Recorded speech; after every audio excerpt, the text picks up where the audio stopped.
Hi guys, yeah I know I look like a hot mess, but nothing like dealing with 50-mile-an-hour gusts, and that's why I'm parked for the night. Made it as far as my terminal up here in Minnesota. Yeah, but just wanted to reach out and touch base with you guys. There was a few things today that kind of peeved me off. Not just from four-wheelers.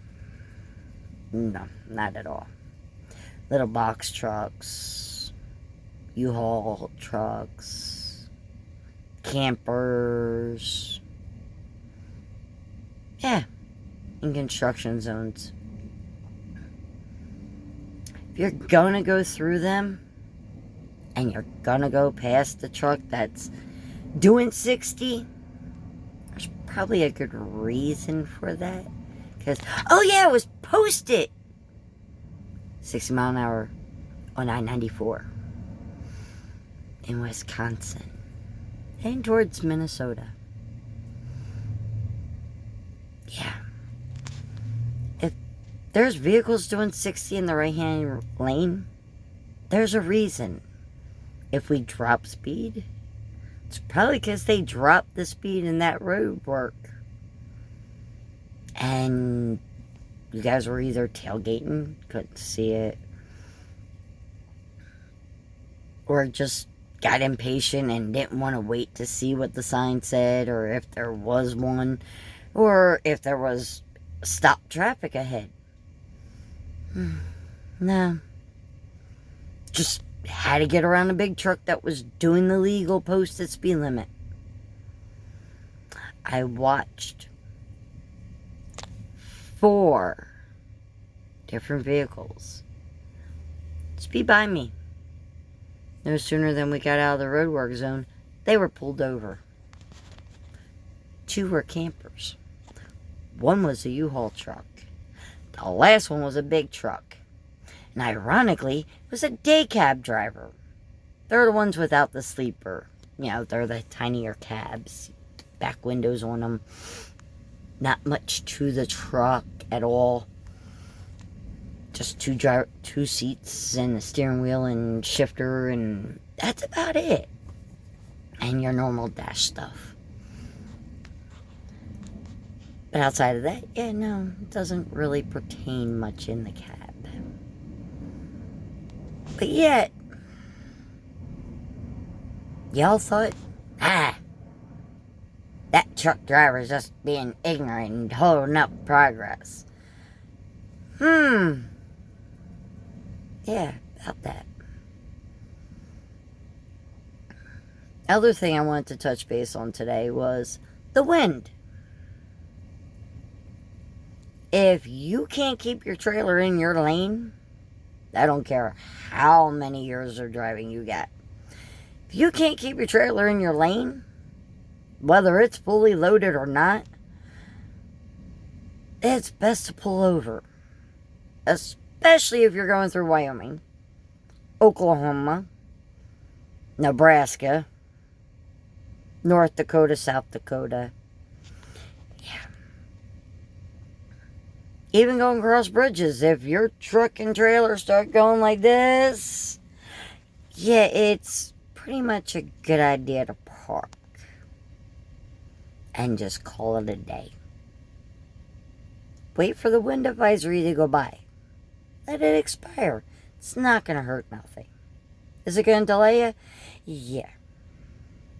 The more experienced drivers, they'll push it until they're pretty much almost laying over before they decide to call it a day. Me, when I'm able to look out my driver's side window and almost reach out and touch the top of the car with my hand, that's when it's time to call it a day. And that happened to me today. Was it scary? Yeah. Unnerving? Yeah. Did I panic? Nope. I just slowed down, took my time, and as soon as I got to a safe spot to park, I did. And I didn't hesitate. There's no shame in being safe. There's nothing wrong. Be it hauling a camper, horse trailer, utility trailer, towing a car on a flatbed little trailer. Don't matter. There's nothing wrong with, if you don't feel safe, to park. Let the storm blow by. There's nothing wrong with it. Nothing. And since winter's coming, and fast, especially up here in the Northwest, I want to give some campers and people that haul horse trailers that haven't really gotten much time behind the wheel of one. Yeah, pickup truck, horse trailer combo. Or somebody that's new to hauling a camper or driving an RV. Good tidbit for you. If you're going west on 80 or 90, I-80 or I-90, and you start noticing more and more trucks pulling off the road, and not really much parking left for a pickup truck in the rest area on the big truck side, you know it's bad. Other tidbit, if you're planning on taking a trip out to Wisconsin, never done it before, Minnesota, Iowa, South Dakota, North Dakota, there's gates on the ramps. Get on ramps and get off ramps. There's a reason for that.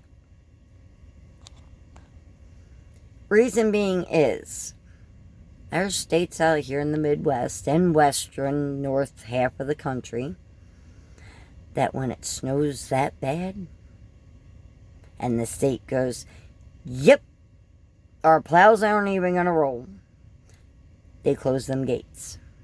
They shut down the interstates, which also limits where you can get off at to park.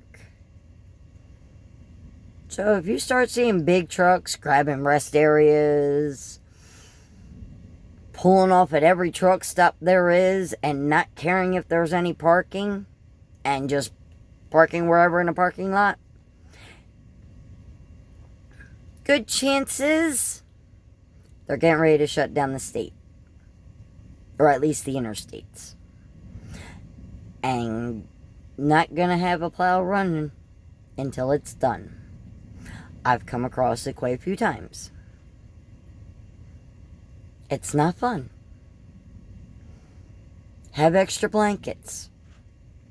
If you got a generator that you're got with your camper, great. Make sure you got plenty of gas cans full. Make sure you got plenty of food. And if you're new to the trucking industry, nothing wrong with making sure you got a small refrigerator. Heck, I have an apartment-sized refrigerator. Right now, my freezer's barren. Not going to deny that or hide it. But, in my refrigerator, yeah, I know it needs to be clean. I had an egg break earlier. I got a dozen, well, half dozen of eggs. Lunch meat, milk, iced tea, some other little odds and ends in there. But up here, right there, I got peanut butter. I got spices. I got pasta. I got cereal, oatmeal. I got coffee pods.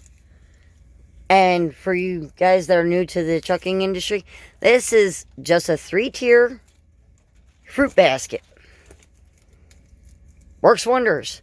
Can put almost anything in there and it's not going to bounce out. Just don't fill it above the rim right here and you're good.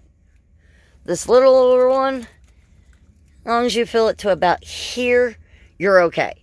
This bottom one, you can fill up to here. As you see, I got an almost empty bottle of water. I rode through Indiana with that thing in there. and nothing fell.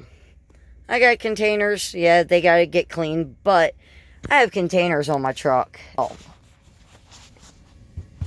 there's no shame in it. One, you're saving money. Lots and lots of money. Two, you're prepared if you happen to get stuck and snowed in at a rest area. I've had it done twice. Once was in Ohio. The other one was in North Jersey. I'm from Jersey. Not the northern half, but I am from New Jersey. I got snowed in. I had my daughter on the truck. She was getting hungry. She was 19 at the time. 19 going on 20. She was getting hungry. And I said, well, crank up the truck. Plugged in the microwave. And away I went to cooking. Yep. Made her a couple cans of soup. I made myself a couple cans of soup. And that's what we had for dinner. There's no shame in it. At all. There's, now, again, coming out to Wisconsin, there's a place called Quick Trip. Starts with a K. They have actual little grocery stores. Stop, hit one up. They, from Wisconsin to Minnesota, I have found them. They're all over. 99% of them, they're either a fuel stop or an actual truck stop. You can still pull into the fuel island, grab a few things. They have steak, pork chops. Pretty much anything a regular grocery store would have. But yeah, just be mindful. Winter's coming. Leave more room. You're afraid that you're going to be late getting somewhere? If you're a truck driver, adjust your drive time. Shut down sooner so you can start earlier the next day. Nothing wrong with it. The load that I'm on, well, supposed to have right now, already picked up. The load was sent to me at 4 o'clock Central Time. Was actually supposed to pick up at 2:45 Central Time. My fleet manager already knows, dispatcher already knows, I wasn't going to make it on time for pickup. But she was hoping that I'd make it to at least pick up the load today. 50-mile-an-hour winds, empty trailer, gusts up to 60, 65. Even though they were saying 45, but in some areas it was stronger, depending upon which way you were facing. Hauling a 53-foot drive van trailer just wasn't feeling it today. I wasn't trying to be that adventurous to drive another hour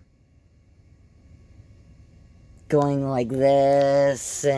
Yeah, it just, no. Not at all. Other thing that, before I go for the night, because I got laundry on, for you new drivers, even some of you old timers, get yourself some hot hands. They're air activated. Don't need any butane or nothing for them. They're a good thing to have if your truck gels up,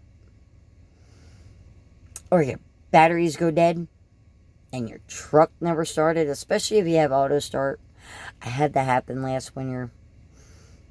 About froze to death. If it wasn't for me remembering I had a case of hot hands on my truck and Toasty Toes,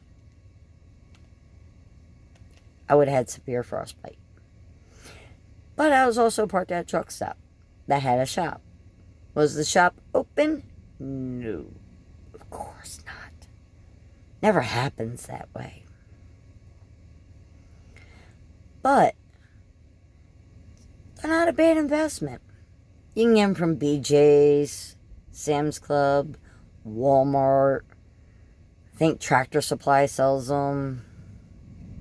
I think Cabela's and even Bass Pro and anything like that would have them.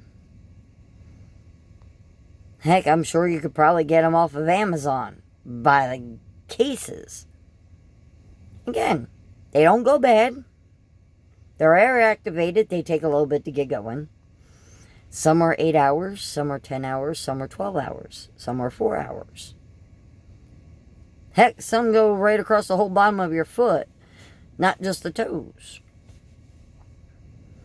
Just depends upon, what you're looking for and how big your shoes are compared to your foot, if you got the extra room. Still not a bad thing to have. Other thing that's good to have, solar powered little emergency radio. Because you never know. Your phone could die, your vehicle batteries could die before you even get a chance to even find out what's going on weather-wise. Not a bad thing to have. And they're cheap. I found them on Amazon for like $5. They even got the old-fashioned crank-up jobs. Not a bad thing to have. But I'm going to let you guys go, because I got to go check on my laundry. But y'all have a good night. Make sure, if you're in a diesel truck and you come out to the Midwest, make sure you have anti-gel and a bottle of Rescue 911. It does get real cold out here. That is the other thing for winter that y'all need to know. Especially if you ain't never had a diesel truck before. Yeah. Doesn't hurt the vehicle. But don't use the Rescue 911 unless your vehicle's already gelled. If it's not already gelled, throw a little bit of anti-gel in. Not going to hurt at all. Because that's one thing I'm going to be doing tomorrow. Before I fuel up. Is I'm going to be putting in some anti-gel. So, talk to y'all later. Remember, keep the shiny side up. Keep between the ditches. Stay safe, and I'll yak with y'all later.